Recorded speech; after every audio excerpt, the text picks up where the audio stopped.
Welcome to the First Coast Free Thought Society's monthly gathering. We're an organization of individuals who prefer science and reason over religious dogma and fanaticism, serving the needs of the non-religious population of Northeast Florida since 1998. This is a transitional year of self-examination for us. We're in the process of furthering our community outreach, updating our website, and creating new and exciting things that we have never done before. Our website is the First Coast Free Thought Society.org, firstcoastfreethoughtsociety.org, without the.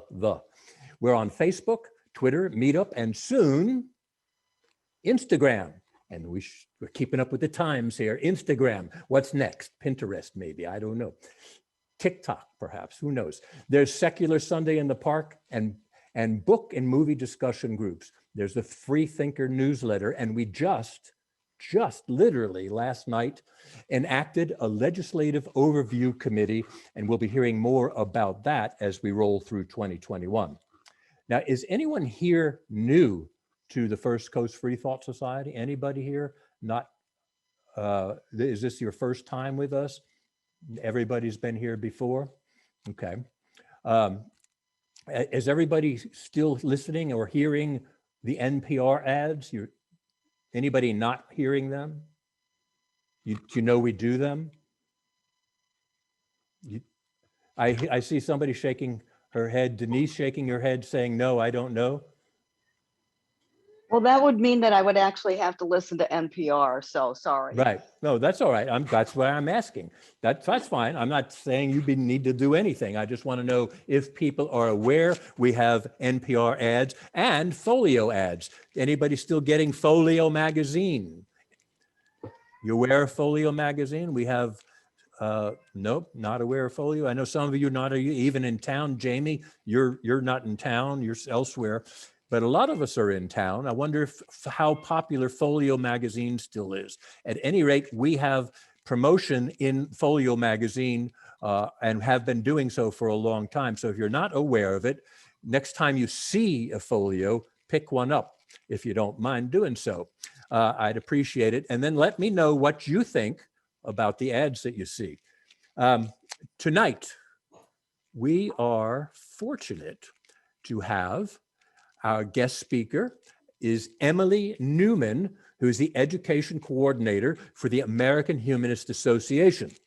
And who among us does not like coordinated education? Emily spent much of her life in the ethical culture and ethical societies and received her MA in writing from Carnegie Mellon University. And tonight we're going to get an update on what's the latest with the American Humanist Association, of which we are a chapter. And there's going to be plenty of time for questions and a healthy Zoom chat at the conclusion of the presentation. And should you prefer, you may message a question via the chat feature on Zoom. So if you haven't already done so, please mute your mic until it's time to speak and then unmute it. And be aware that we are recording this for posterity. So let's enjoy the time and expertise that Emily Newman is offering us. Emily, we are eager to listen. Thank you for being with us. We're all yours. Thank you so much for that lovely introduction, Ken. So yes, I am Emily Newman, AHA Education Coordinator. My pronouns are she and her. And let's see, I'm going to share my screen so we can add a little visual to this. Awesome. So for those of you who may not be familiar with the American Humanist Association, we proudly serve as the leading progressive voice in America on behalf of humanists, atheists, agnostics, and free thinkers. And yes, we do still include all of those, even though we only have humanist in the name, because we know that people do kind of feel closer to certain labels, but we think that they all deserve better representation in our country than they have been given. So our mission is to advance humanism, an ethical and life-affirming philosophy free of belief in any gods and other supernatural forces. advocating for equality for non-theistic and a society guided by reason, empathy, and our growing knowledge of the world. The EHA promotes a worldview that encourages individuals to live informed and meaningful lives that aspire to the greater good. There's a lot more information about humanism, how it started, how it's going, on the AmericanHumanist.org website. And if you go to the What is Humanism, you'll see several quotes and definitions to explain humanism, and you may, kind of guide yourself towards one of those or develop your own. We do want to make sure that people feel confident and comfortable talking about humanism, because it is through communicating that we're able to let people know that there is a label for the values they've held most of their life or are now coming to grasp. And also that humanism is not a scary, evil, godless thing. Just because we don't have God doesn't mean that we don't aspire to be good and throughout our lives. So what does the AHA do? There is a very detailed graphic that shows you all of the different parts of these 4 quarters, but I'm going to kind of give an overview and focus mostly on the programs, which are really the base of our organization. I'll do a little bit of what we got done this year, as well as what we constantly do all the time, and some of our plans for the future, because we've developed a strategic plan for the next 3 years. And then we can certainly get into more specifics during the Q&A, and I'm happy to elaborate. If I don't know the answer, I can tell you how to find the answer, and hopefully we can have all of the answers soon. So the adjuncts are the organizations that are connected to us, like the Humanist Society, which endorses celebrants and chaplains, the Center for Free Thought Equality, which is a lobbying organization that connects to a lot of our legislative work, but is still officially separate. The coalitions are both secular or issue specific. So for example, we are part of the international humanist world, the Humanists International. We are one of 4 founding members to that organization. There's also the Secular Coalition for America, which again does a lot of lobbying in DC and across the country, and is one of the sort of umbrella organizations that allows us to partner with other secular humanist atheist groups in America. And then you probably are most familiar with our publications if you are currently an AHA member, because you receive our magazine regularly, and you also will get information about our articles. And then the programs we have are legislative and social justice, legal, education, and then we also have our membership development groups. Emily? Oh, yeah. We're getting a couple of chat messages, I think, from Denise that says she can't see the slides. I don't know if it's at Denise's end or what's happening. I just want to make you aware that that's it, and maybe nothing that you're doing. So if you think you've got it together and this is your slide that you want us to see, fine. Otherwise, it may be at Denise's end. We're at the American Humanist Association slide, proudly serves. Okay, it's interesting that it didn't advance. All right, let's see. That's what was being suggested. Got it. Let's try it again. Do you, yeah, that's much better. Okay, so that's on the let me go back. So this is the magazine, and then the next slide is policy. Yes, that's correct. Yeah, thank you, that's Emily. better. Okay. Sure. So I guess you may not have seen this graphic, whereas now you understand why I was mentioning the 4 parts. Sorry about that. Mm-hmm. So yeah, so the Humanist magazine used to be bi-monthly. Now it is quarterly, and we've also incorporated parts of the Free Mind newsletter into it. So this is the main publication that our members receive. You can also read the magazine articles and our weekly articles at thehumanist.com. And if you subscribe, you'll get a Friday email newsletter with links to recent articles, news both about AHA or connected to the work we do, our events, and a message from staff. So the policy, the legislative side, we are very actively working with the Congressional Free Thought Caucus on various issues. In January 2020, we testified in Congress for the first time in non-theist movement history to support a congressional resolution requiring the US government to support the repeal of blasphemy laws worldwide. And we were able to double the size of our coalition to end blasphemy laws to nearly 70 national organizations, and got the resolution passed by Congress in December. Through the Humanist Action headquarters, we've encouraged and supported humanists in writing letters, calling congressional offices, and submitting comments for public record more than 20,000 times. So I encourage you to go to the americanhumanist.org/actionhq. It's also on the top right of our website to see, what issues are available nationally or in your local area. We're going to be doing some monthly messages to highlight particular parts of legislation. And I'll try to, if you have specific questions about policy, I know some work that we're doing, but I would mostly kind of gear you over to connecting with our legislative department for, I don't know all the specific bills we're going to be working on because it kind of is going to depend on when they come up on the floor of Congress.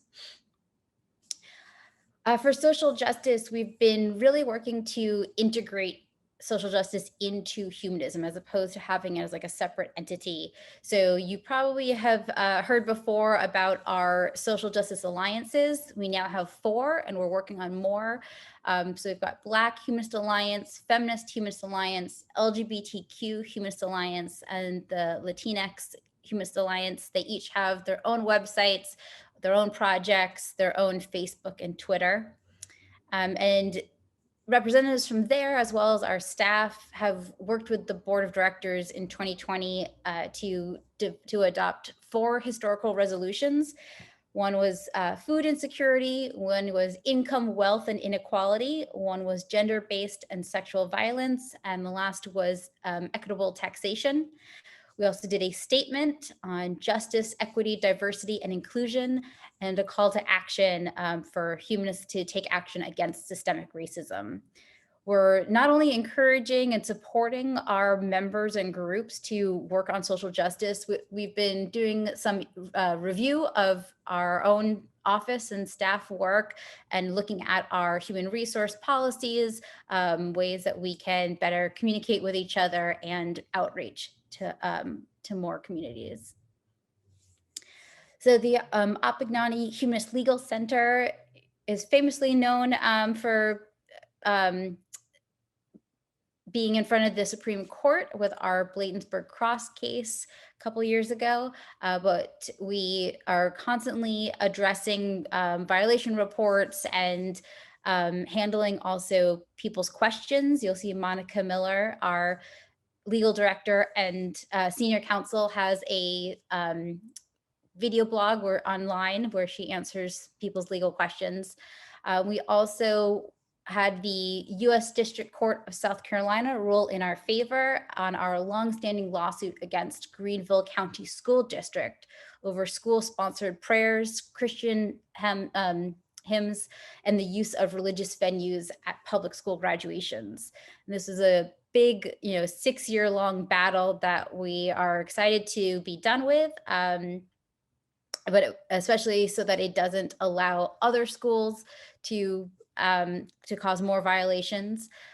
For more information about the legal center or to report a church-state separation violation that you're aware of, you can go to the humanistlegalcenter.org. And then the Center for Education is where I work. I previously was with Kristen Wintermute at the Humanist Institute, and then we merged with the American Humanist Association in 2018 to develop the AHA Center for Education. And we have our long-standing programs, such as our graduate level Humanist Studies program, our online courses, our in-person trainings, which we've moved a little bit online now due to COVID, and also starting to develop some hybrid concepts to move forward in the future. Because of COVID, we've also expanded our programs online and reached people around the world about humanism and humanist related topics. So right before we started this presentation, I was chatting about how we turned our Speaking of Humanism series from a in the office program onto a Zoom-wide event. And that's allowed us to get speakers from outside of the DC area. We usually get activists and authors promoting their work and educating us on various issues. We've then created in 2020 the Critical Mind series. This has been mostly academics getting a little bit of a deeper view of their research and their writings. We're also including in that academics who have an art background. So we're not all just about, science and philosophy. We're trying to explore how humanism is an essential part to all of the bits of our lives and how we interact with people. And then the further reflection is instructor-led courses. These are usually paid, although we've developed a sliding scale of payment so that we don't exclude people. And they're usually smaller classes, so you can get a little bit more intimate in discussions and kind of deep dive into the topics that may have been brought up in a previous Critical Minds program. And then the Center for Education also supports the Humanist Society. So we do a lot of the trainings for our celebrants and chaplains and provide resources for humanist invocations. And we've taken on the Here for Climate initiative, which is our climate change program. And we're going to have a webinar for group organizers actually tomorrow on February 16th about how groups can be here for climate and take more action to address the climate crisis. One of the big things that hopefully you've heard of is coming out of the Center for Education is our the 10 commitments. And you probably have seen this wheel. We're selling posters, and we've developed a workbook that includes a badge when a child has completed the activities. This is kind of a breakdown of what humanist values actually look like, so we can more easily practice and explain them to people. And here's the more detailed, we have this simple definition for each commitment as an I will, a very active statement. And then we also, on the website, humanistcommitments.org, have a detailed description that kind of explains what it actually means by these terms, and in order to incorporate them into our lives and our interactions. I'm happy to talk more about the 10 commitments. This is one of those places that I've done separate presentations on, especially how groups can incorporate the commitments into their programming and discussions. But I'm aware of the time and want to also make sure we have plenty of time for Q&A. But I do encourage folks to look through these because we see them as guidelines to kind of start the process of understanding and explaining humanism. Certainly these are not only humanist values. We kind of feel like any decent person who cares about living an ethical life can connect and relate to these pieces. And this has been a great way for us to kind of also show how different issues always connect and relate back to humanism by finding that link with these values. So the plan for the American Humanist Association going forward is quite detailed and exciting because we want to be able to reach more folks kind of outside of the regular science-focused or breaking from religion focused people to people who, you know, are living humanist values and just haven't put a label on it yet, or don't realize that there are humanist communities out there, or don't realize that all of the kind of practices that are connected to religion, like a wedding, funeral, baby naming, those all can also be done in a non-religious, non-theistic setting. So the 5 main areas that we're going to be working on are an elevated profile for humanism in society. And this is especially going to be connected to the education side, because we're hoping to expand on the audiences that have been interested in our programs and kind of bring people into really wanting to understand the AHA and humanism better. 2, equality for humanists alongside theists. So always working to strengthen the church-state separation with legal and legislative work, but also making sure that we develop partnerships with other organizations who are also fighting for proper education based on reason and science. 3, expanded humanist involvement in social justice. As I mentioned earlier, we want to make sure that social justice is incorporated in all of our work, as we're trying to be more inclusive and more compassionate people. Number 4, community opportunities for humanists. So the organizers of this group will definitely be hearing more from me as we expand our grants program and work to find ways to support virtual communities and connect the network of different regional groups together to help you strengthen. And then 5, accelerated participation by young humanists. Certainly, we know that our future is in younger folks wanting to kind of keep going with our work, and also expanding our awareness of the different platforms to use and the different messaging that works and the different issues that are important. So we are working to revamp our membership tiers to attract younger folks, and have expanded our climate change initiative in order to address the environmental issues that the younger generation has been fighting very hard on, and also making sure to help young humanists be represented in leadership. They're certainly going to be more prepared to, you know, kind of accept and keep going with the baton if they are able to have a leadership role and learn from current leaders. So that's an overview. I was trying to touch on a lot of things, and I'm happy to go back and expand. But in general, I just, want to thank you all for your interest in humanism, and specifically the American Humanist Association. If you're not already a member of the AHA, please consider joining and helping us with our work in separation of church and state, social justice and racial equity, scientific solutions to the climate crisis, and supporting a more inclusive America grounded in compassion, reason, and egalitarianism. You can learn more at americanhumanist.org, and then there's also places for you to join and donate.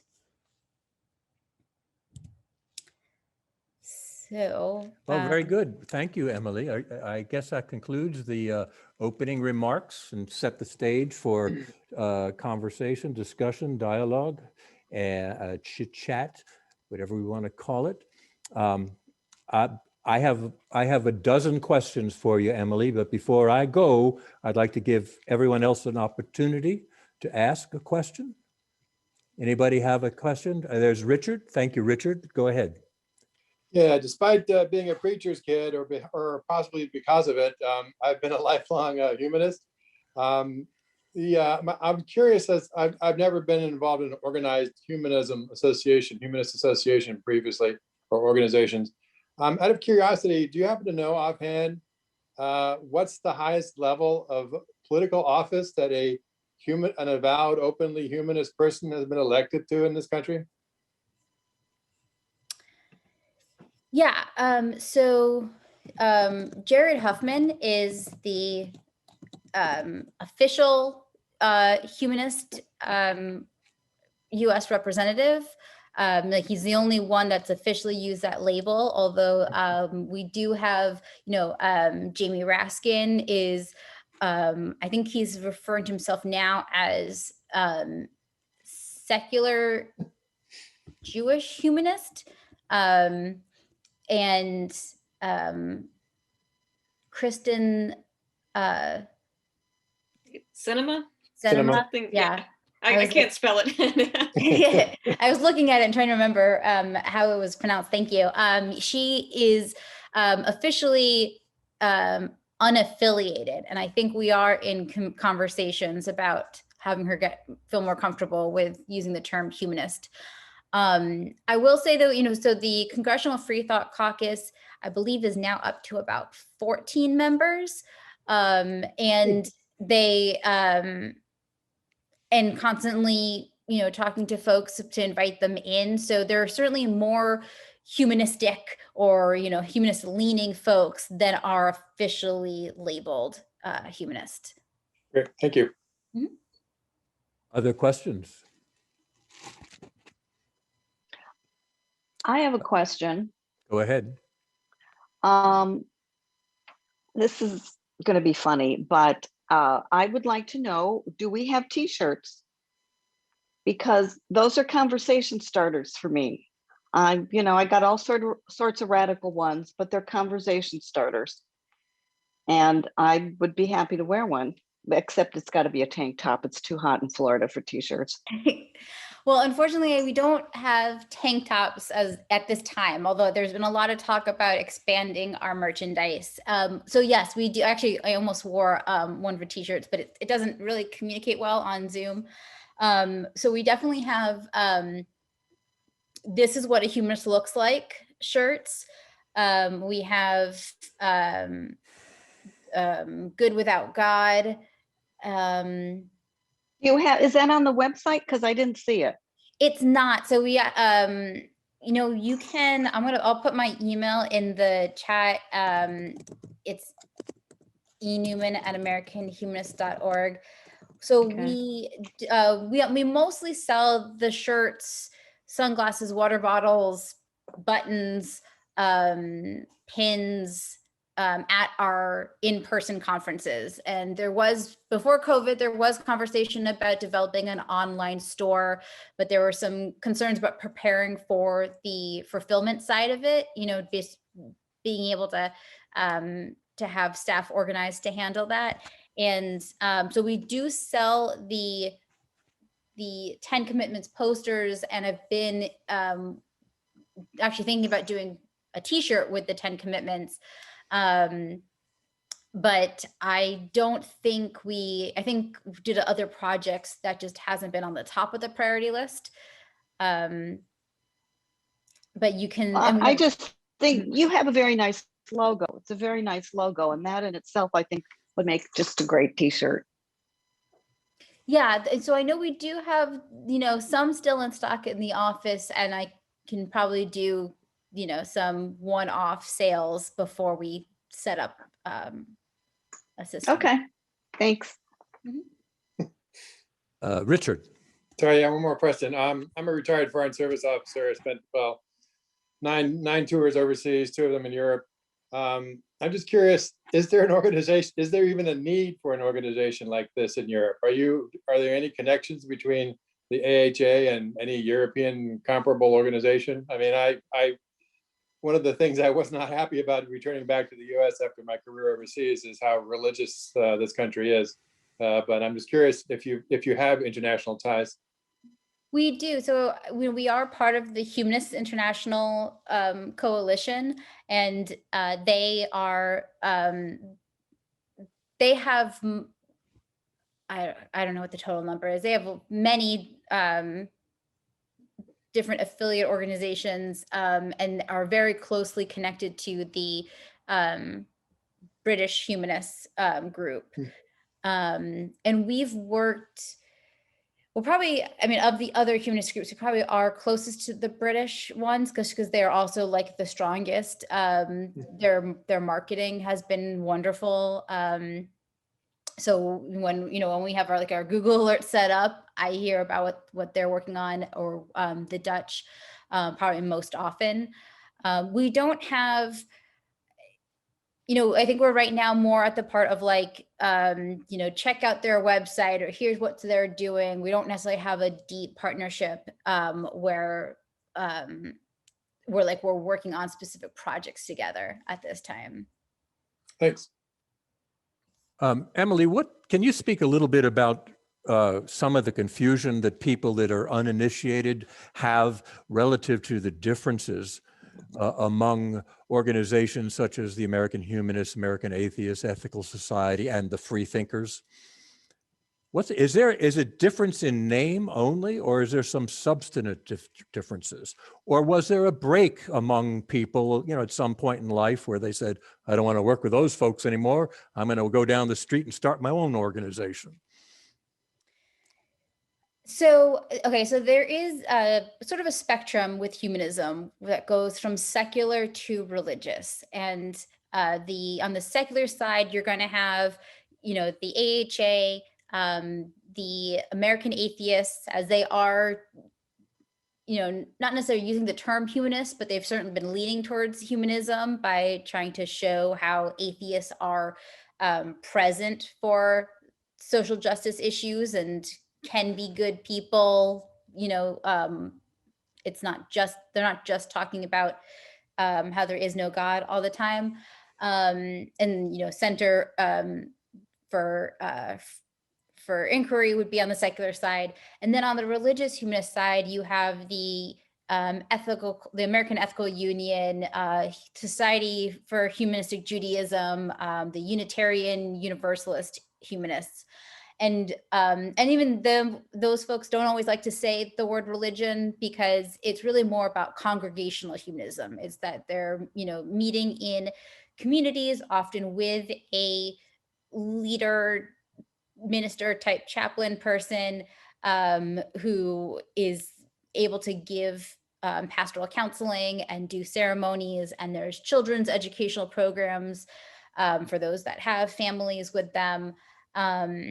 And often have buildings that are similar to what we'd see like a church, synagogue, or temple.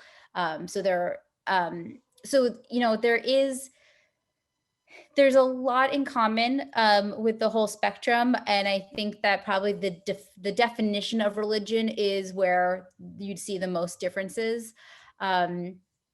On the secular side, some of the organizations, especially the more atheistic ones, are going to say that you can't have a religion without God, and that they don't like humanists, kind of using that religious angle to fit into interfaith circles, or they don't see a need for it, even if they're not against it. On the more religious side, they'll see that religion is about a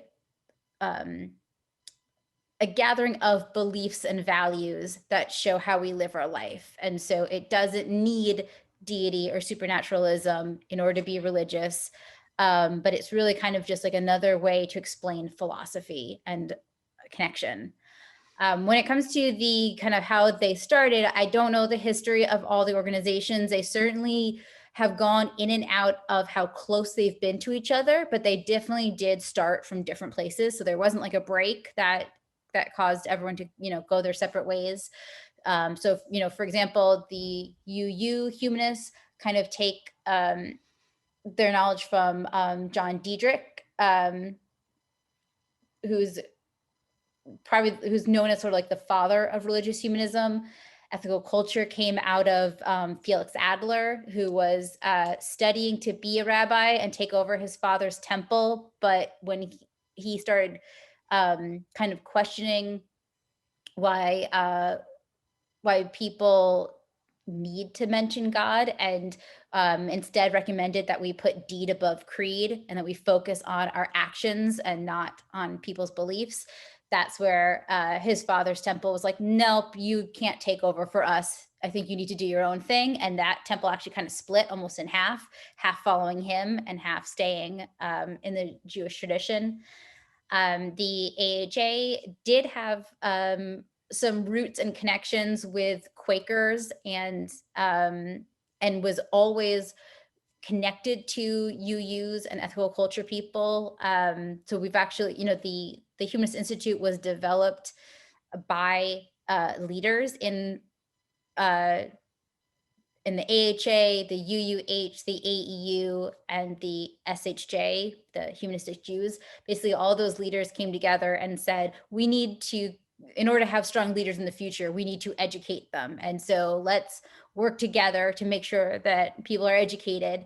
And so the Humanist Institute was sort of like the tried to be a bit of a glue for the spectrum of humanism. And then it kind of made sense for us to then connect with the AHA because instead of having, competing educational work, it made sense for us to just kind of help the AHA prioritize education.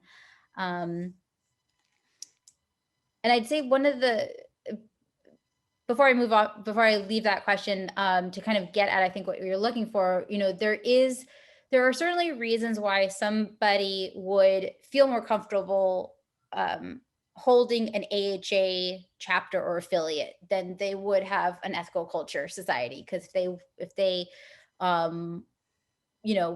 didn't have a religious upbringing or had a negative religious upbringing, and they want to kind of make more of a non-religious community. But I think that and you can certainly have multiple affiliations. We're kind of encouraging groups you may have started originally with American Atheists, but now that your work is humanist, come also connect with the AHA. We don't compete over groups. We actually love the idea that groups are being served by more than one national organization, because it takes a little bit of the work out of away from us for having to be the sharers of all the information.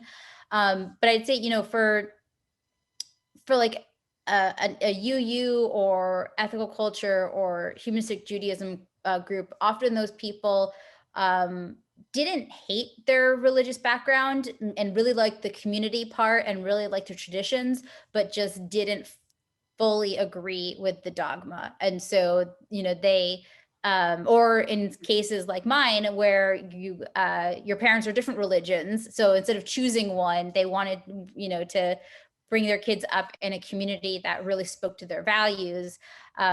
You're able to have sort of the fun part of a religious community without the negative parts. And so it's it kind of it makes sense. Mm-hmm. Very good. Thank you for your answer. Excellent. Other questions from other folks? Emily, you live in Washington, D.C., correct? Yes. All right. So were you there January 6th? No, I actually was with my family in New York, and because of the December holidays and New Year's, and decided to stay there a little bit longer because of not wanting to come back here. Mm-hmm. And there were some questions about whether it was safe to come back around inauguration, especially considering that they kept on expanding the blockades. So it went from just being by the White House to creeping up towards the AHA office. But we were pretty safe by the office. So I was in that area the day before inauguration, mm-hmm. and there were transportation changes, but there was and a bit quieter than usual. But nothing really came up our way. I want to come back to that thought, but I want to read a question that we have from a chat.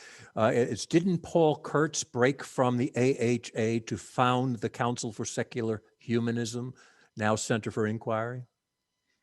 I guess that's a point of clarification. You may or may not know.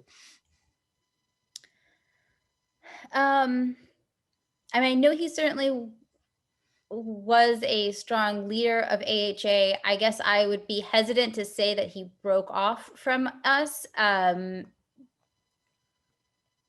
because he's, he continued to work with us. So I'm going to say maybe. I don't know. I'm hesitant, That's especially with this fine. still being recorded. Yeah, right. We're going to play it back if you get a wrong answer. Yeah. We don't allow wrong answers. You have to be right. But you can say, I don't know. That's fair. I guess we could Google that and figure that out. I don't know. But my reason for asking about January 6th is, first, I thought maybe you might have some stories to tell, but then I want to talk about a little, or let you to talk a little bit about how the AHA is dealing with the ongoing problem of Trumpism and the religious right in politics. What is it like having your conversations relative to being the education coordinator and speaking to that? Because even though Trump is no longer president, and even though he wasn't convicted in the impeachment trial, Trumpism hasn't gone away. Mhm. And this is still an issue. So how do you educate us from your perspective as to what we should be doing to combat Trumpism Mhm. and the religious right? Go ahead. Yeah, that's a big question, and it's going to take work on multiple levels. And I think that, I guess one of the dangers, of course, is also the associating Trumpism with this focus of just people who idolize Trump, because I think that so there certainly was a sigh of relief when Trump did not get reelected. Although although the AHA is bipartisan, I think that there's no question that Trump's policies were anti-humanistic. And so we are very hopeful about how the new administration has been bringing us back to a focus on science and reason and common sense in many cases. But I think that, the dangerous practices and ideas that have been highlighted and given strength due to Trump, it goes way beyond the person. It goes to just the disregard for facts, the discaring about people that are different from those in power, the shutting down of voices that question, those in power. And so I do like to remind folks that even though he did not get reelected, and we still have to convince people of that, our work is definitely not done, because there's a lot of, needing to undo the policy, not allow someone like him to come back to power, not allow this very white supremacist culture to continue to strengthen. We do have a program on February 23rd about looking at the science of conspiracy theories and delusions. That's with neuroscientist Mark Reimers, and it's free on February 23rd in the evening on Zoom. We also have Andy Norman, who's going to be in June speaking about like the mental delusions people have. I think that there certainly is an interest from humanist side to kind of look at the neuroscience in order to understand like where the issues started from. We've also had some debates about how much humanists can do, because there is certainly if you are connected to or in communication with anybody who believes the conspiracy theories or is still backing what Trump says, you need to find a way to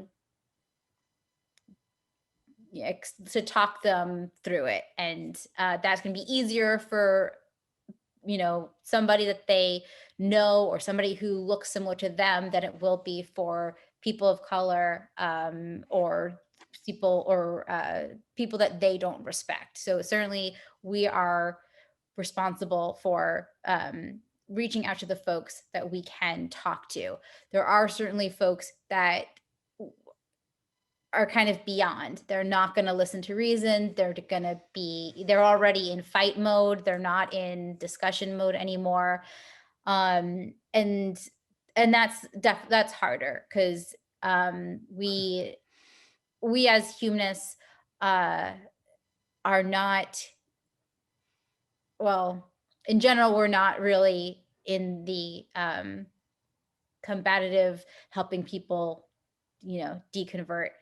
From the policy side, I mean, we're definitely paying attention to the work put forward by Biden's administration. We're supporting the Congressional Free Thought Caucus, and there's a new association of of secular elected officials. So we're supporting them in being able to be heard and have their voice strengthened. We're providing the research about where the country is in terms of having more religiously unaffiliated people who care about particular issues like LGBTQ rights, racial equity, climate change, women's reproductive rights, the immigrant rights. So by trying to make sure that our elected officials are aware of the issues and the people behind it, that also kind of helps them strengthen their work. And I feel like it's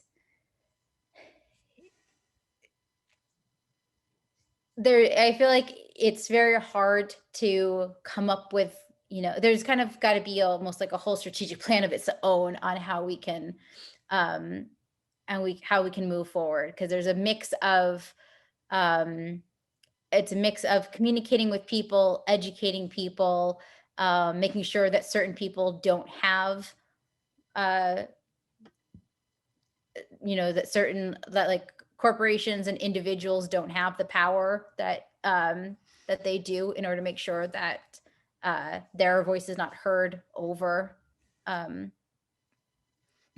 folks. Very good. You used the word delusions before, and I am one who likes to choose my own delusions. I enjoy picking whatever they are. It could be one thing one day, another thing another week, whatever it is. I like to pick them, and I like to live with them for a while, then discard them. So how, from your perspective, and maybe the AHA has some knowledge on this, do you distinguish between a delusion and religion?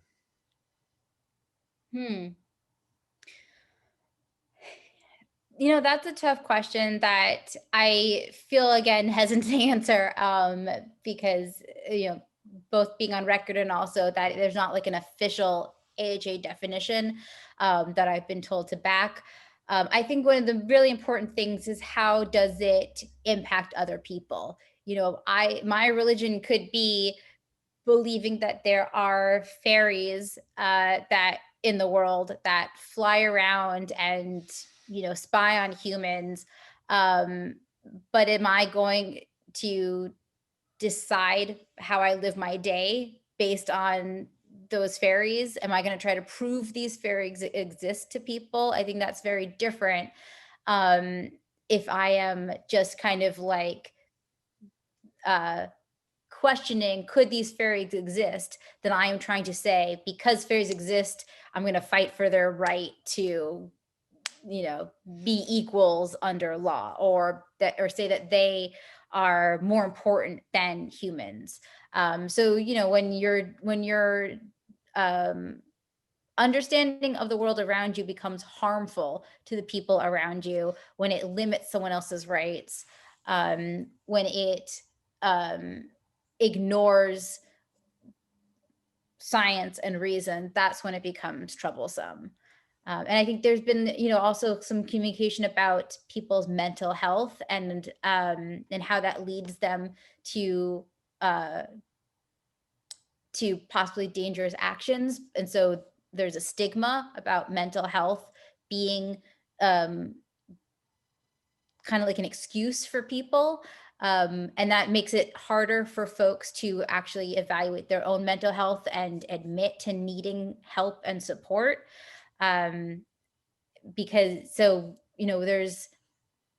I think that we need to be very careful that when we talk about delusions that we're sticking with the science, the psychology, the neuroscience, that's actually explaining the links between belief and behavior in order for us to help people who are able to accept the help and who need a bit of support, and instead of excusing people that are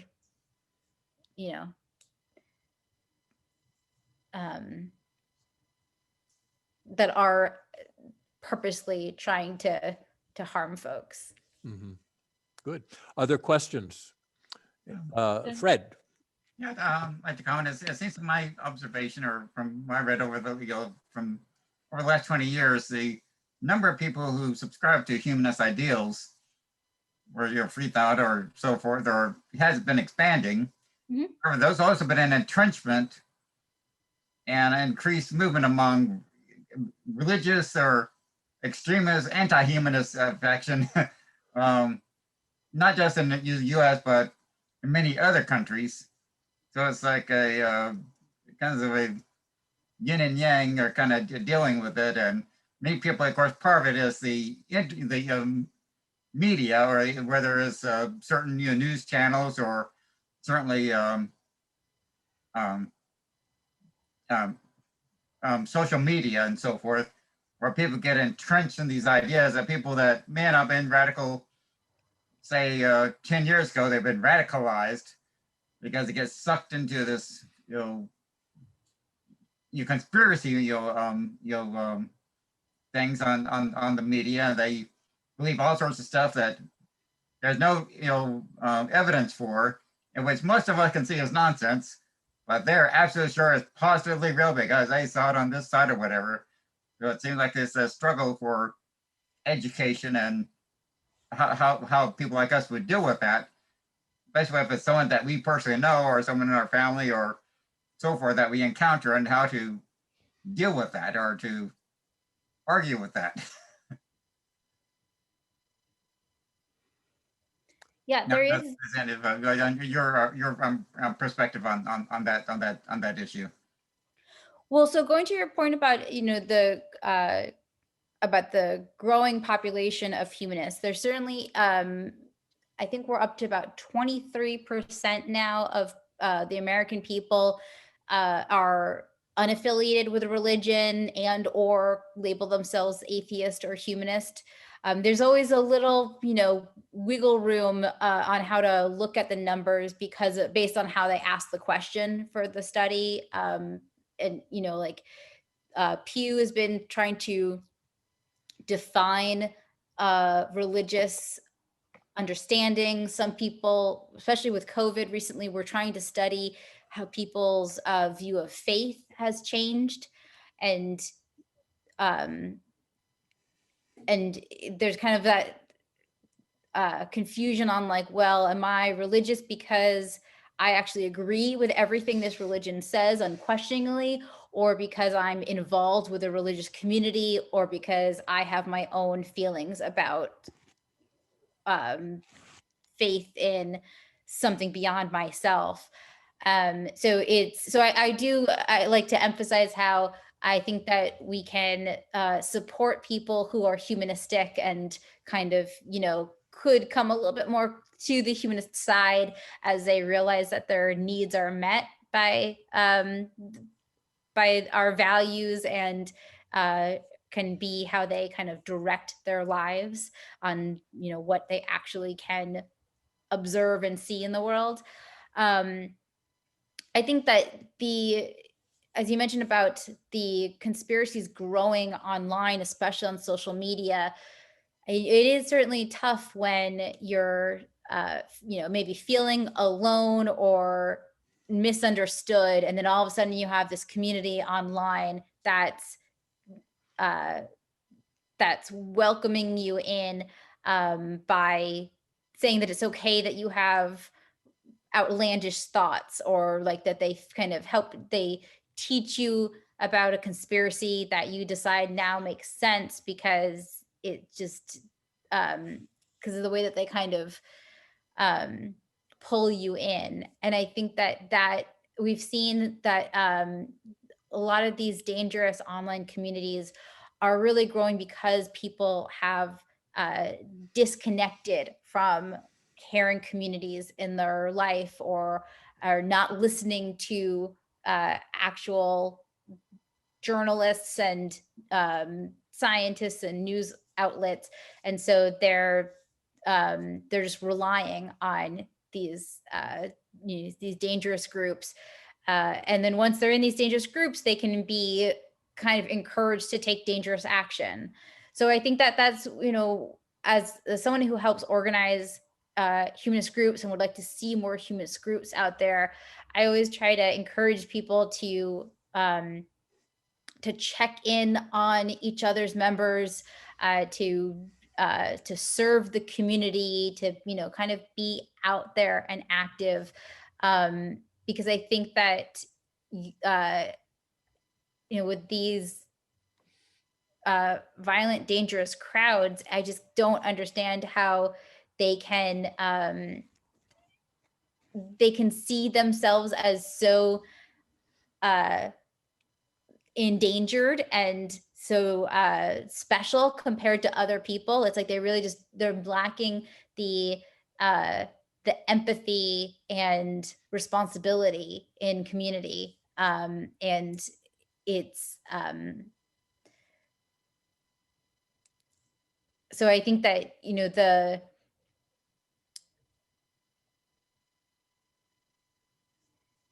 it's going to be definitely difficult as COVID still continues to see, you know, the best way to reach out to folks and make sure that they're connecting with other people. I think there's also some uncertainty about how much of what's, you know, or there's always a concern about what's posted online is actually being fact checked and who's responsible for that fact checking. Okay. Emily, is there a demographic study that you can point to that we could actually look at that might be updated and recent relative to trends regarding religious people, young people becoming more religious? Are they becoming less religious? Are there more non-believers ages 18 to 25 than there are believers? And as a follow-up to that, is there an AHA chapters in colleges and maybe even high schools if possible? There is a trend about younger folks being less religious and much more issue focused. As I mentioned, that certainly climate change, gun violence, and economic justice are some of the big things that we're seeing, that we're hearing young people care about most. So we do work with the Secular Student Alliance, and we have a couple of AHA groups at colleges. We do kind of when I hear about a student interested in starting a group, I give them all the information about a group, but I also connect them to the SSA, because the SSA is they're really good at helping students work with their campus, and knowing that student groups have a lot more turnover than a off-campus adult group. You know, you really do need to be able to hand off the work that you've done to a future leader. And the groups that we've seen strongest have kind of set up a whole system of officers kind of like aging out. And we, as I mentioned before, about like encouraging dual affiliation, you know, AHA is happy to have a group that's also an SSA group. We both try to connect our students on campus with our adult groups off campus. So there have been a couple of different presentations over the years given by AHA or the SSA about, you know, how, here's how you can kind of share your resources with this other group. Do you have space on campus you can use for free for events that you can like welcome people in to, or do you have the ability to table on campus? And then on the reverse side, you know, do you have a building where students can come and use maybe your office space for discussion or hold bigger events that connect them with the community? Or do you have maybe like press connections or printing abilities that would help promote a project? And I think that there's also with the young adults, there's kind of great interest in, since there's an increase in people being spiritual but not religious, there's kind of a great interest in breaking away from just lectures and really getting a bit more into music and art or hands-on community projects, so that you're able to kind of connect over interests and hobbies and get to know folks instead of just quietly sitting to someone talk and having a limited you know, social time in between. Mm-hmm. And what is the goal? The goal of, Let me put this in perspective and use the battle analogy. mm-hmm. It seems like it's one battle after another battle after another battle after another battle, and it just keeps going on.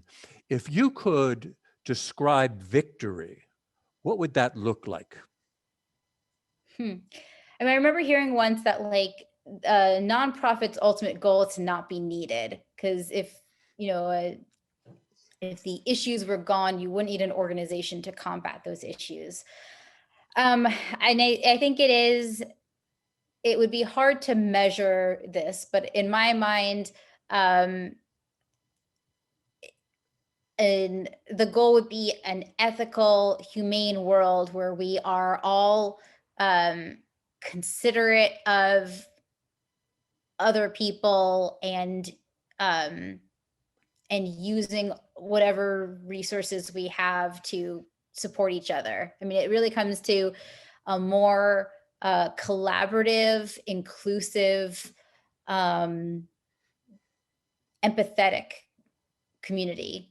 And I think that's gonna, you know, that certainly is possible. We've seen it in smaller countries and certain cultures, but I think that it's gonna be a challenge to fully spread and strengthen, because then you're just dealing with more and more people, and that means more and more concerns can rise in order to make sure that that everyone is being treated with respect and dignity and equitably.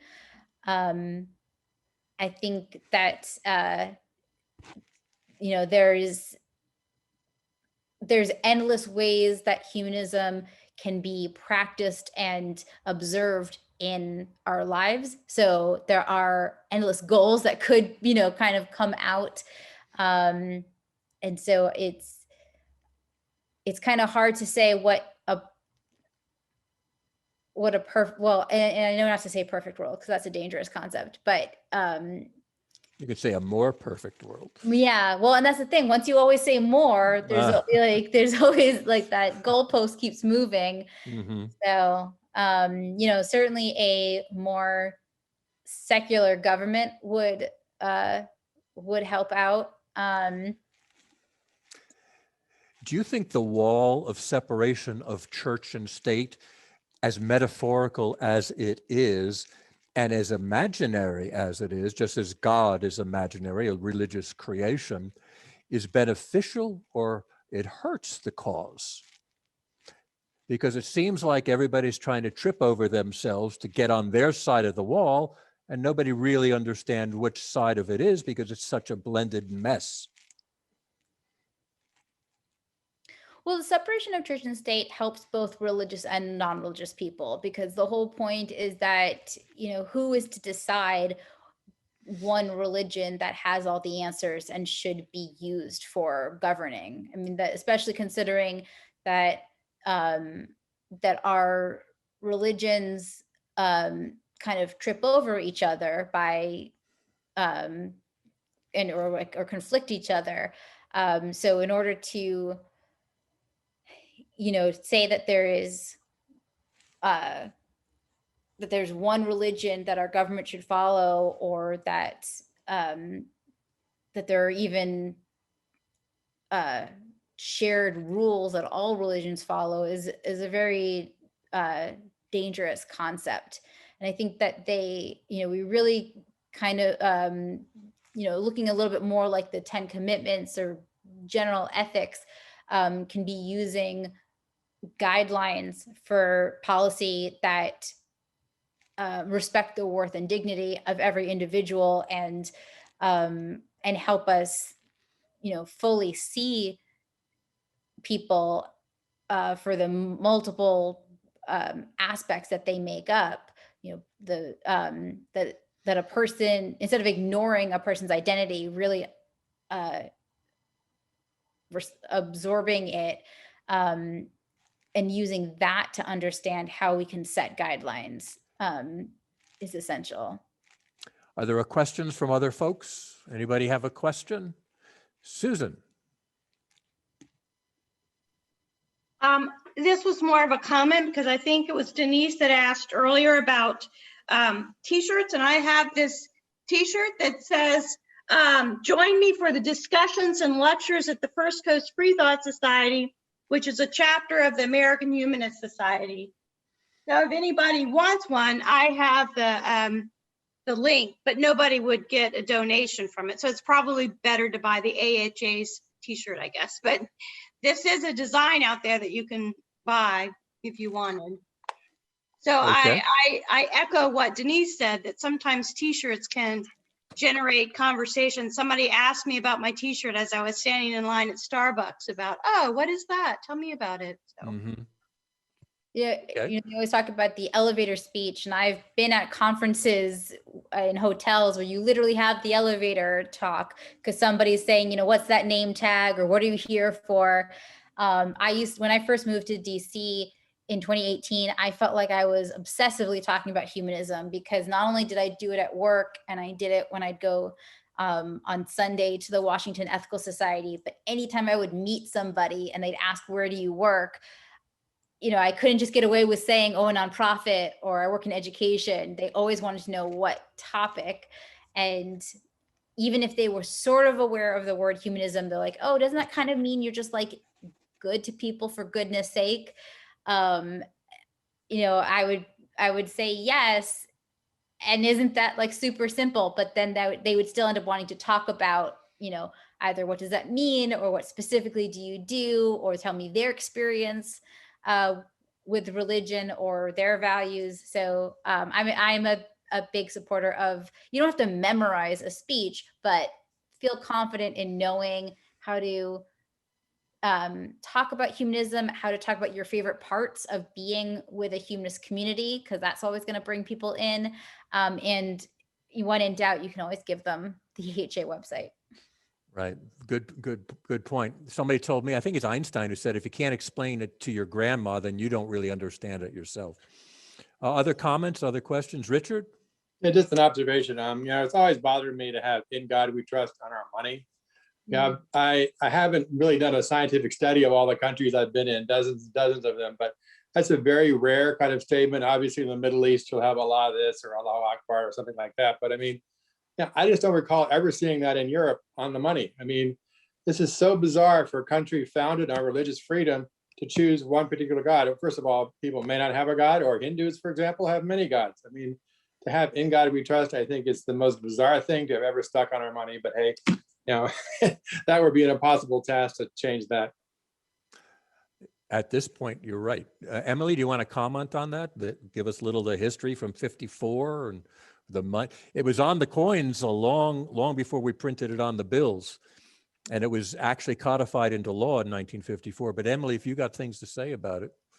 No, I totally agree with you, Richard, that it is something that shouldn't be there, but is also going to be a lot of work to get rid of. And especially as particular states have been making that their motto, so therefore it's easier for them to put it on their flags or on their government buildings. So it becomes, almost like we're attacking their character and them personally. It's another one of the reasons that it's great to have our humanist groups across the country, so that when the AHA speaks up about something, even if we're not able to actually, fight "In God We Trust" being on a flag, we still can speak up against it.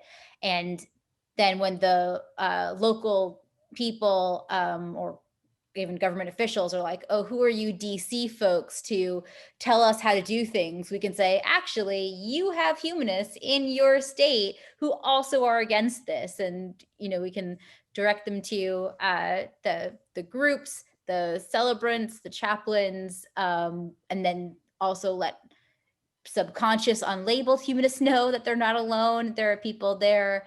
I think one of the reasons that the US has gotten away with confusing people about whether or not we're a secular nation is because you just have certain loud folks who are, not going to let go of the fact that by saying we're not a Christian nation, that means that they're not the highest and most important person or part of a group of people. And so they take it as a personal attack instead of seeing it as a welcome invitation to get to know all the other faiths and ideas and cultures that make up our country. Just sorry, one final comment about that connection. I've lived in Asia, Latin America, the Middle East, Europe. The country I would most compare the United States to in terms of religiosity is Saudi Arabia. I lived there as well. That's not something you want to do. Other questions? Just a comment. Of course, Florida is one state whose state motto is "In God We Trust." Mm-hmm. Emily, as a chapter of the AHA, the First Coast Free Thought Society being a chapter, what is it that you would have us do? Well, I mean, I'll say some things I always encourage groups to have, and this is not at all, making a judgment on whether or not you're doing them. So I'd say, when you're with your regular talks, consider the range of representatives that you have. Are they talking about a variety of topics? Are they from a variety of professions? Are they from a variety of backgrounds? Are they bringing not only their wisdom to educate you on an area, but also providing you with some calls to action and some, kind of like next steps. And with those next steps, are you then discussing them to see how you can encourage individual action as well as group action? Are you then considering future programming or activity off of those actions so that, it doesn't end with that talk or that video, it expands? For outside of those talks, are you, I can say that as a member of a humanist community, it was no matter what level of activity I had, it was always welcoming to hear from someone other than the main organizers, to know that, it's that I was a part of a group that was that existed not just to say there was a group there, but to actually create support for all of the members. I tend to say that it takes a village to run a village, because I do think that the responsibilities of programming and informing members should not fall on just 1 to 3 people. Even if the main activity does fall with the organizers, that sense of creating a network of people kind of is the responsibility of the whole community. That's how you're going to bring in more people. That's how you're going to get people to stick around or take on more active roles. I know this is a little difficult during COVID, but I always would also encourage to find ways to gather and take action together. As I mentioned, younger folks are not always interested in being lectured at. They have lectures from their school. They want to get their hands dirty. They want to get into the work. They want to be able to really use their skills in the world. For a while, when I first came to DC, I signed up for this volunteer project where we were bagging condoms and lube to hand out to the LGBTQ community. And it was basically like a bunch of adults signed up through this system, and a bunch of high school students were through another system. And we sometimes had Netflix on in the back, or sometimes had chats. But honestly, just that being able to disconnect from a computer and have like a little manual labor and a little random conversation with people I don't run into normally was a great break in my day. And knowing that the materials that we put together were for a community that couldn't afford them themselves was just icing on the cake, kind of. I knew that my work was productive beyond that event. It was being distributed. And then the third thing is, even though you, especially in your region, may feel alone, and it may be like a big deal to bring out the humanists in your area, always try to think about partnerships and collaborations. As I said, humanism connects to various topics. So, we don't need to be the brilliant people who know all of the things. We can reach out to other nonprofits to teach us or to tell us what they need that we can support them with. Or we can, maybe we don't have money to table at an important fair, but we could share a table with another organization and, kind of promote each other and show that we are, good teammates and active allies in situations. I think that also is a way to help members bring more of their interests and skills in. I'm constantly, especially when I'm looking for volunteers or speakers, I'm constantly thinking about like what conversations I've had with people where I know about their interests or their background, and what energy and new ideas that they'd be interested to bring to our groups. Great. Okay. Other comments or questions for Emily? Fred? I read this article on the Washington Post earlier, but it talks about how some of the mania among these conspiracy theorists or ultra right wing have become more predominant last year, predominantly because of the COVID, the response to the COVID pandemic, and being isolated, and some are taking part of these rallies specifically because they want human contact. And it's, of course, it's difficult during the pandemic, we're trying to do things right, but it seems like for humanists or other people, or thought, or even trying to get more people that might be more easily swayed or to our point of view at some point, or I mean, yes, maybe not this year, but next year, but some sort of, well, we had the Reason Rally. I've been to the Reason Rally twice in Washington, D.C., and maybe a few more years before there's another one, if there is one. But that was one of those type of events that brought a whole lot of people from all around the country together.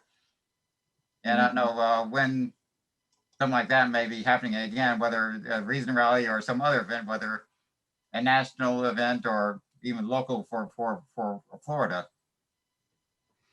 Well, Florida does have the secular, no, wait, the meeting in Orlando. I've been to a couple of those too. Yeah, there's the free thought, a free flow leader. Oh, free flow. Thank you. And then there's also usually a summit that the organizers do. So, okay, yeah, I don't know about the next Reason Rally. I can say that there will be some lobby days coming up. I think there may be a virtual lobby day in the summer, possibly. Yeah, I mean,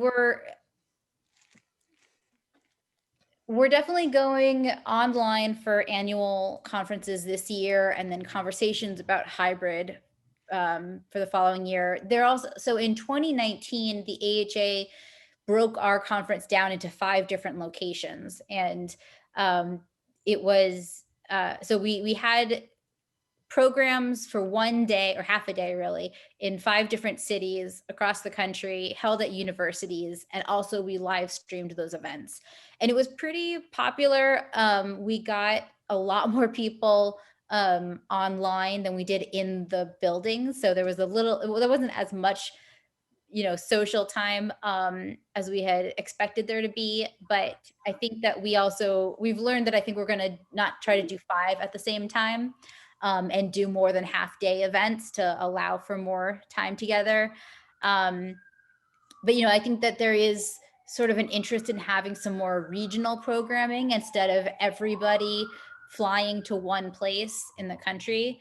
And I think that I mentioned in the strategic plan, there was some interest in some more virtual communities, especially as folks are realizing that the online opportunities due to COVID have allowed people who couldn't travel before COVID to be involved and to feel connected. So yeah, I mean, I think that there's technology always has its pluses and minuses. And I think that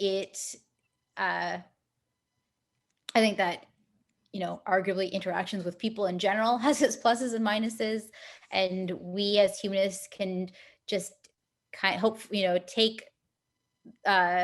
take action as possible, try to lead the way in making those more positive, and kind of being loud about our values and our beliefs will encourage more folks to learn about them.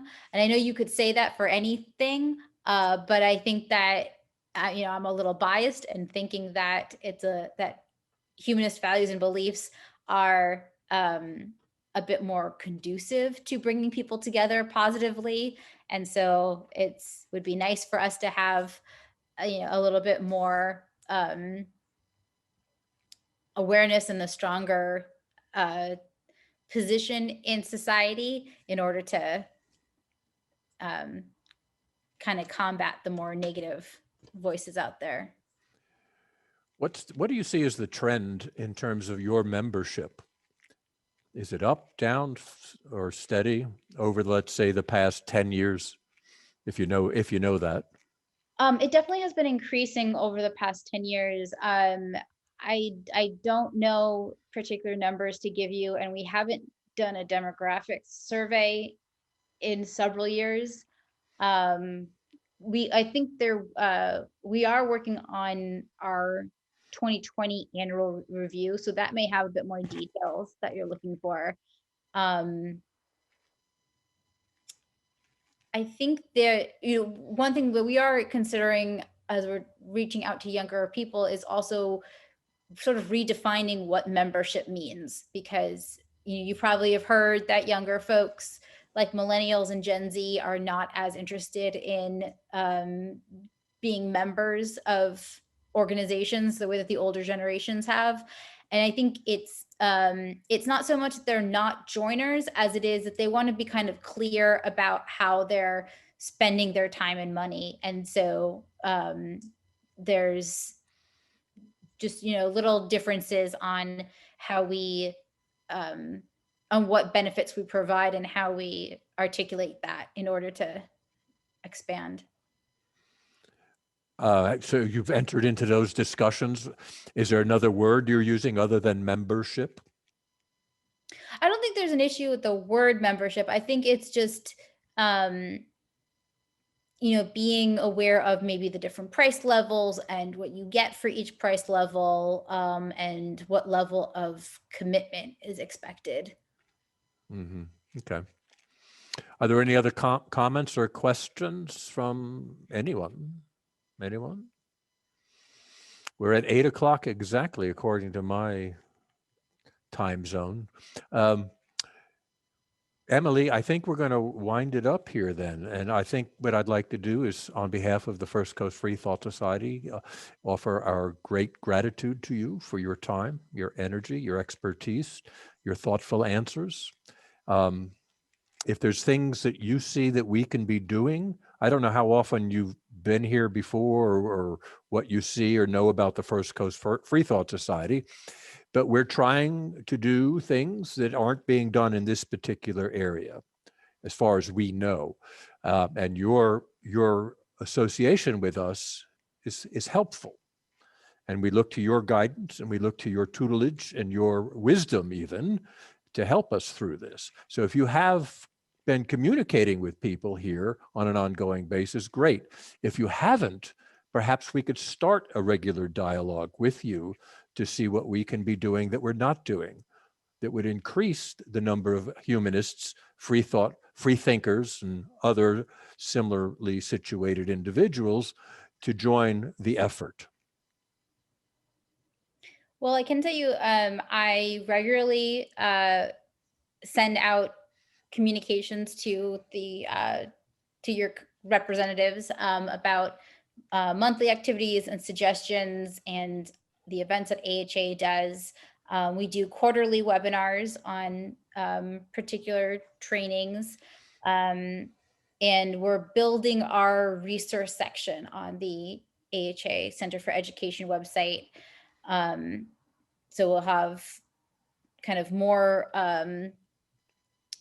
green, never aging stuff there, and then keep the AHA website with more how to start a group, how to find a group basics. Okay, very good. I do have other questions. I don't know if people want to get into them. I mean, I wanted to talk a little bit about the granting, about fundraising, about memberships, and all of that.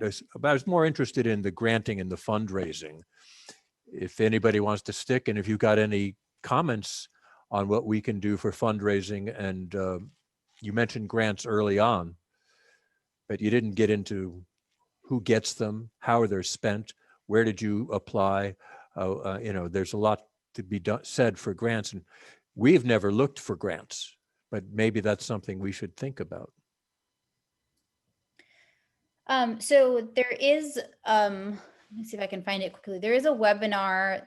We have 2 webinars already recorded about fundraising. One is from Maggie Oriente about general don't be scared to ask for money, kind of fundraising basics. And another is planned,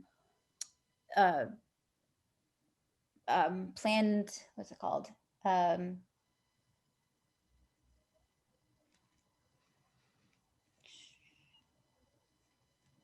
losing the word. It has to do more with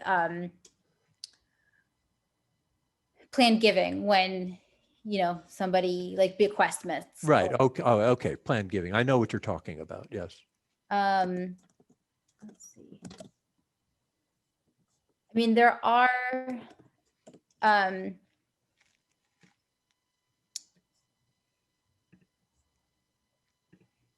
well, I'll put in the chat. This is where we're putting all of the recorded group webinars.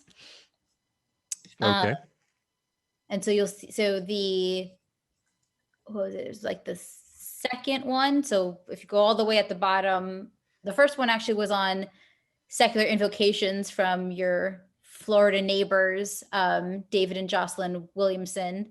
They're big on invocations, if you haven't heard them before, about a way to publicize humanism.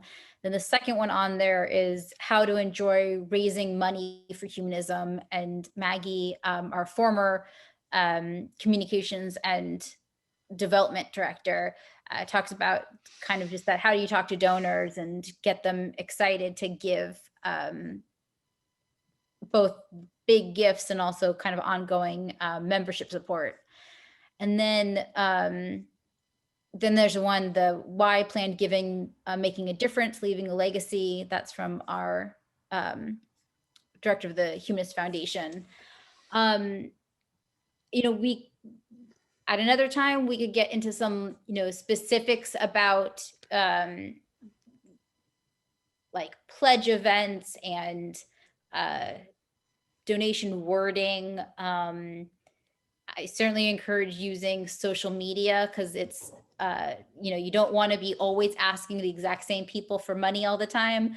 And if you, while some, you know, it may not be super easy to encourage people to give to your organization in general, if they don't know you guys or they don't know humanism, people are, especially now, very ready to donate to particular projects, or if they see a friend doing a Facebook fundraiser, there's kind of a little bit of that peer pressure element to help them out.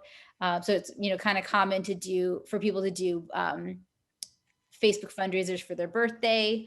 And like, instead of giving me a gift, donate to this organization I care a lot about.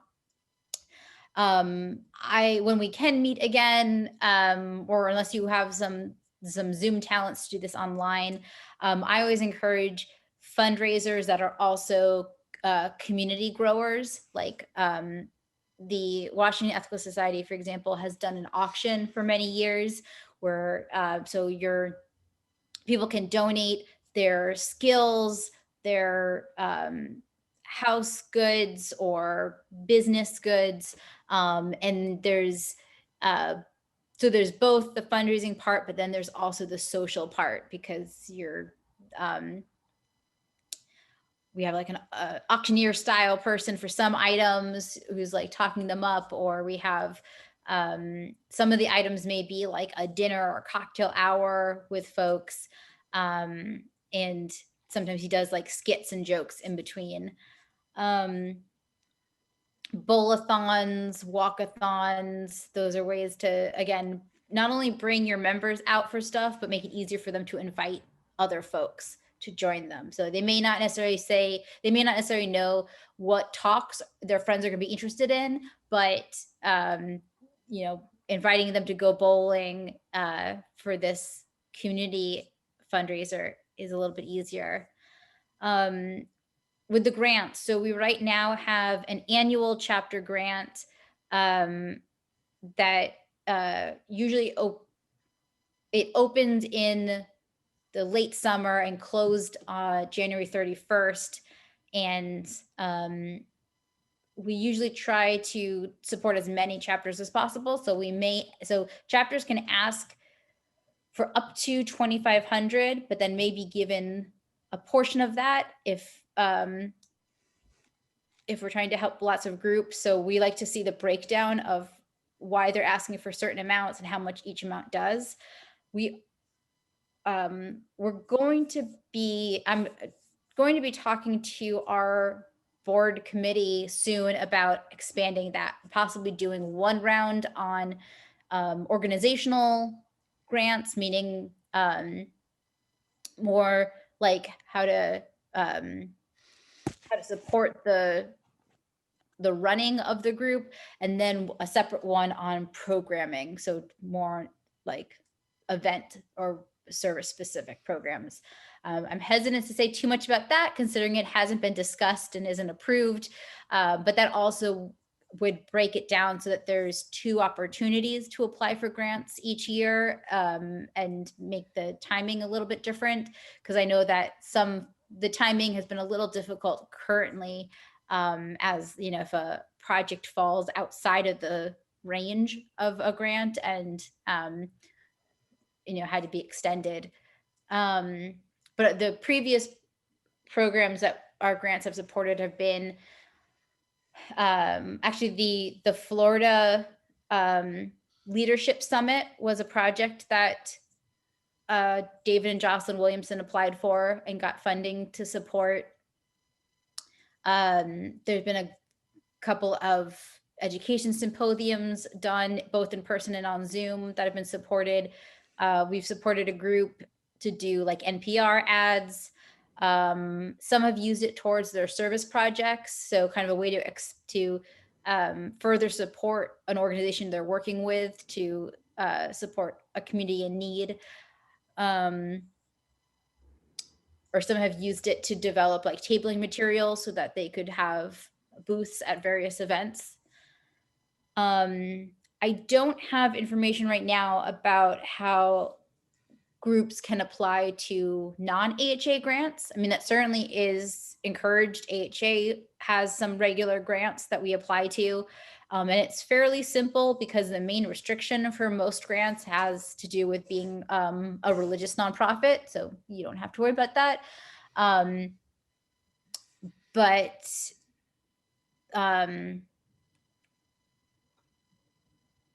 Yeah, I don't have any specific foundations to work for. I know that Foundation Beyond Belief has some grants, but their grants are usually for work specifically to support like people who are homeless or hungry, or like the money really needs to be going towards your work for another community. It's not necessarily to strengthen your humanist group. I think I'm not sure if I hit all of your question, but. Well, you did. You went beyond my question even, and I appreciate that. How many chapters are there? So we have, I think we right now have about 239 chapters and affiliates together. And how many states is that? Are they in each state?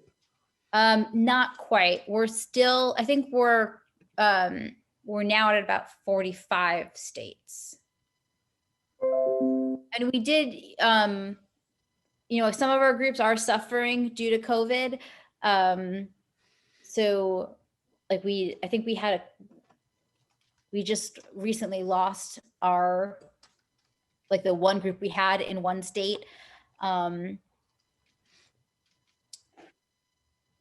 So yeah, before COVID, I had a goal to have a group in every state. But that's been a little delayed for now, right. Especially considering I can't travel out there. No, I understand. Yeah, COVID has changed everybody's life. Thank you, Emily. Do you want to close it out for us? Do you want to say any gems, pearls of wisdom that we can go to bed with and think happy thoughts from your closing remarks? I would just encourage people to keep up with AmericanHumanist.org and look for the events that we're putting on, because usually whatever speakers we're able to host are excited to do more events. Sometimes we've been the pilot test for people, so they may inspire you to invite to your group and also introduce your group to new ideas and more ways we can practice humanism. Very well said. Thank you, Emily. You got to unmute to clap. Nobody hears you. We can see it, but all right, there you go. Thank you very much, Emily. I very much appreciate your time and your energy and your wisdom and your knowledge. And best of luck to you. You're in Washington right now? Yep. Okay. So are you at home? Yeah. Okay, so you don't have to travel anywhere. You're right there. Great. All right. Well, that concludes this our meeting for Monday, February 2021. Next month, we're going to have an initiative. This is us trying to reach out and show the world that we're very kind, thoughtful, community-oriented individuals, and we're going to have it's the Riverfront Parks Now Coalition initiative. Folks come offer their presentation to us. We're going to probably wind up joining that initiative, and that's an effort on their part. It's a community citizen-oriented initiative of a lot of groups similar to ours. We'd be the only humanist group in the mix, but it's got the Sierra Club and a lot of other organizations that are nature-oriented, but it's about keeping green spaces in downtown. And making it accessible to all of the public. And there's no reason we can't get involved in something like that, even if it's just for promotion, because a lot of people don't know who we are. As long as we've been around 20 years, and there's still people that don't know who we are. So this is going to offer us some marketing. It's going to offer us some goodwill. It's going to offer us an ability to be seen by others in the community who have never seen us before. And wait till they get a look at us. It's going to be great. So that's going to be next month. And Emily, if you're not doing anything that Monday, come join us. All right. Thanks, everybody. Madeline, I guess you're going to close it all out. All right. Bye-bye, all. All right. Have a Thanks. good night, everyone. Good night, all.